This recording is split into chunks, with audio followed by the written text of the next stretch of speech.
Welcome everyone to the Pantheon. I am your host, Ray. I'm Evy.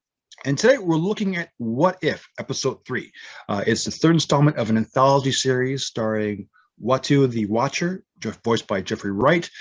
It is a show where he bookends the series with his anecdotes and like one event changes the outcome of a show. This one is called What If the World Lost Its Mightiest Heroes? That's the name of this episode. Mm-hmm. And it is a whodunit thriller extraordinaire.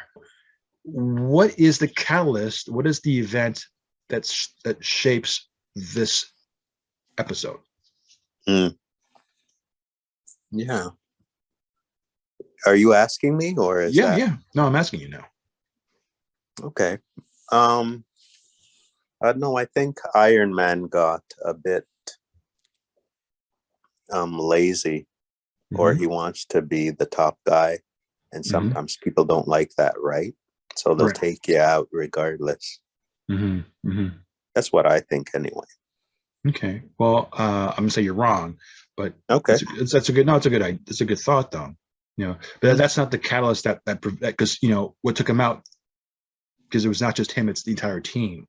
Yeah. Oh, right. Yeah. Okay. So, okay. Well, first of all, it's a murder mystery. So this is really different from anything else. And this is something happened. No reason why it's difficult to answer this question is because the whole premise of what the Watcher's been telling him is like, he's an observer. He's telling you one event changes the whole thing. One event does change it, but like in this case, the rules are changing, which means the show is changing. Now at this point, the show is evolving. Something's happening in the actual series. We're told an event has happened. A single event does happen, but not in the context of what we're seeing. And this is the very first time the Watcher isn't really telling us what the event change is. He says what the event changes in the other two episodes, but this one he just says, what if the Avengers were taken out? But not what the event was that causes it. And that's the mystery.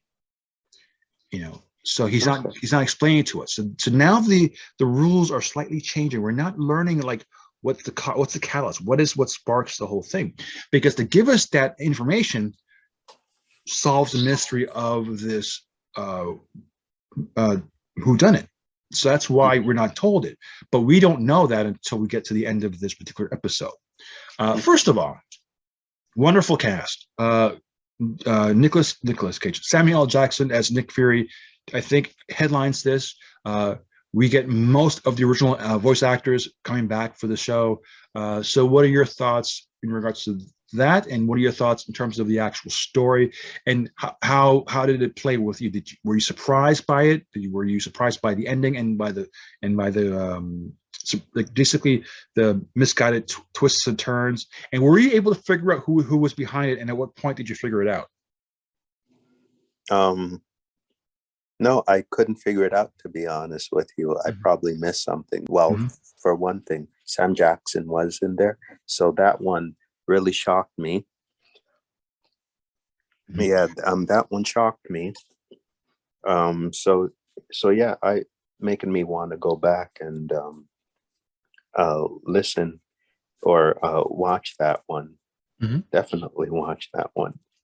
Wow. Yeah, I agree. I think he's very charismatic. I think he's like the glue. He carries everything across.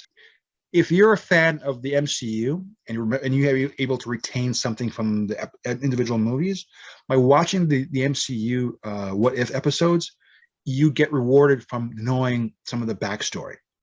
Oh, wow. Cool. That doesn't mean you necessarily have to watch every single MCU movie at all.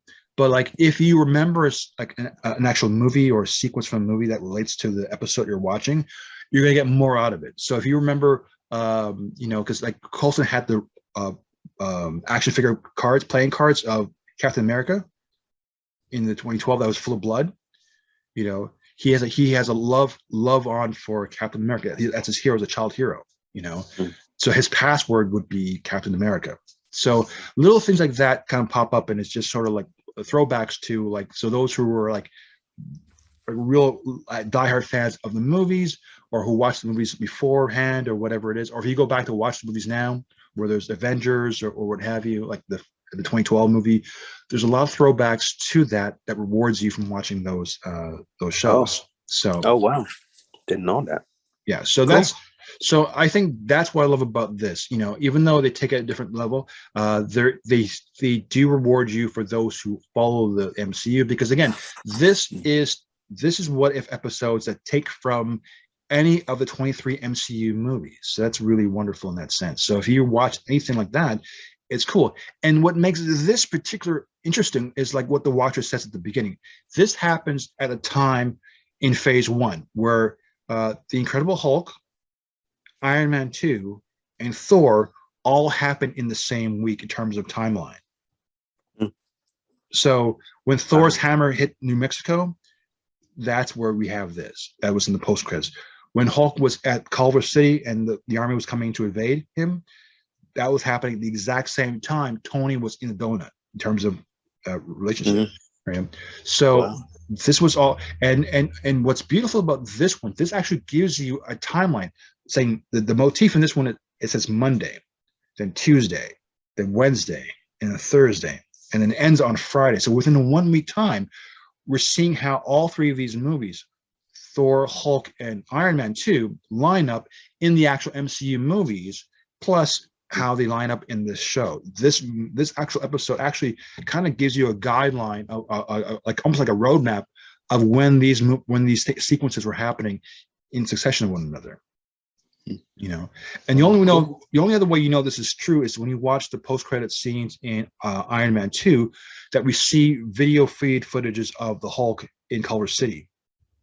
So you knew that was happening in real time. And we have Mark Ruffalo coming to the voice now instead of Edward Norton doing the voice for the Hulk and Banner in this movie, in this episode. So it's really, really cool. So for fans, you're getting a lot out of this.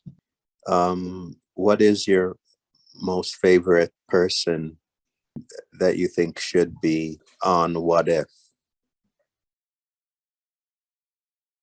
Favorite person that should be on What If? From the MCU you're talking about, right? Yeah. Which character would you like to see and do the what if? I would like to see a story that kind of centers around, you know what? I was gonna say Roman the Accuser, but that's kind of wishy-washy.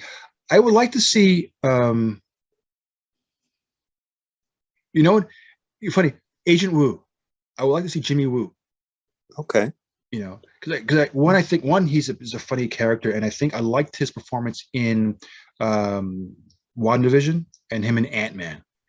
Oh, okay. And since he's crossed over in both Ant-Man movies and in the WandaVision, to have his character being a player would be very interesting to see what happens. Cool.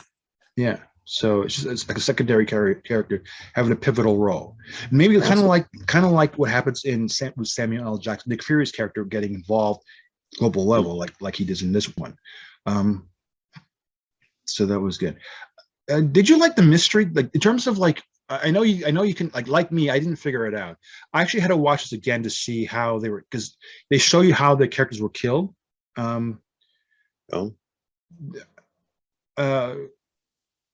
Okay, so without giving away the ending, you may not already know this, but do you know what was the event that made the killing of the Avengers happen? Like it is said to you, like there was an event that happened. I'm trying to be vague, but and we'll talk about this after a show, but like, do you okay? It's from a certain movie. The movie is from Captain America, Winter Soldier. Okay, that's where the event takes place. It's not going to help you in terms of figuring out like what it does, kind of like. Did you pick up on that at all? No. Okay, all right. I was just curious. Okay. It's a line that's given to you, and it's very subtle, but like I had to watch it again to catch it. I did not catch it at all on the first go. So. Okay. There we go. So if those of you who are going to watch this episode, which I do recommend, watch if you watch Captain America: Winter Soldier, not the whole thing, but there's a section where it's brought up. Actually, yes, you have to watch the movie. It will have more meaning because of what happened and how the death occurred. So that will give you an explanation to that. Okay. Because it tells you exactly, because the movie tells you exactly how the death occurs, but what if this points to that direction? It's I'm being very vague. It's hard for me to talk about it. So, but like that's just what I want to say, which is cool. That's the thing about What If I Like is it makes you sometimes, if it's really good, like what this episode is, sorry, it makes you want to go back and watch the movies. And if a show can do that, then that's like a 10 out of 10. Now this movie doesn't end like this. Sorry, this episode doesn't have a finale like episode 2 with T'Challa Star-Lord. I mean, that has a good closure to it. This one ends up with another. This carries on. The story carries on to something completely different. Do you prefer to have a show that's that has a conclusion, or are you okay with a story just carrying on to another level? Not another level is fine if it wants to do that. Gives me something to think about. Yeah, no, I'm agree with you with like 100% in this case. As long as the story that you were following has closure to it and it opens a new chapter, a new door, then it works for me too. Okay, cool. And that's what I think this does. This does give you a closure to a particular story, like a whodunit, and then it opens the door to something new for further events, which is what comic books really usually do. It allows you the characters to carry on. Yeah. All right. So with that, I'm Ray. And I'm Evy. We'll talk to you next week. Take care.